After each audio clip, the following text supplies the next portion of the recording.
A few years ago, I made some video, and I think somebody took like a little clip from the very end of something. And I'm sitting there and I say that we have to recreate Western civilization. And, it went viral. It was kind of hilarious. People were laughing.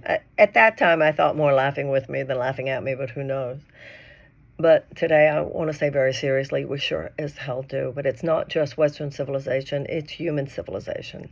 And that's how malfunctional our current trajectory is and how unsustainable. I've always felt the word unsustainable. It's kind of got a lilting, soft, flowing quality to it, and it shouldn't. It should be a much uglier word because unsustainable means it won't sustain itself. It will be done.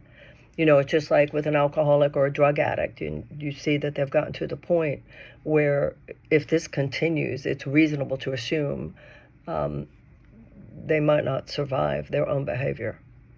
And that's when people do an intervention. And that's how we need to think of ourselves in terms of the state of humanity. We need a massive intervention. We should not allow ourselves to get stuck on the personal animus towards any of the individuals that we think are the problem, because the truth of the matter is they're symptoms. And if it wasn't them, there'd be whoever is that's standing behind them. So there's a lot of change in us that is every bit as important as anything going on outside us, because those changes have to occur within us in order for us to be the people who can really discern what needs to happen.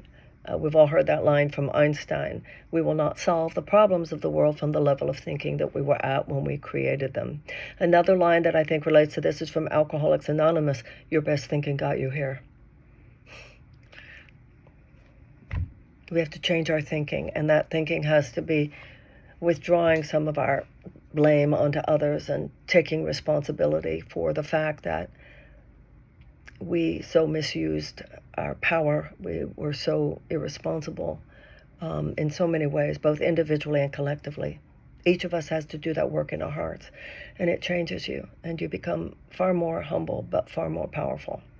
And from there, the miracles we need to happen will happen, but it'll be from a whole different place in the brain, a whole different place in the heart, a connection between the two. I heard Dr. James Doty at Stanford, a neuroscientist there, say that they used to think that the brain was the intelligence center of the body. Scientists now realize there's a highway of sorts between the brain and the heart, and they, in partnership, are the intelligence center of the body. That's also the intelligence center of any one life. The connection between brain and heart is the intelligence center of civilization. Martin Luther King talked about love and power. He said power without love is reckless and abusive, but love without power is anemic and weak. We need both. It's a process getting to that integrated place within ourselves, but it's the work to be done now. Okay. Just some thoughts for today.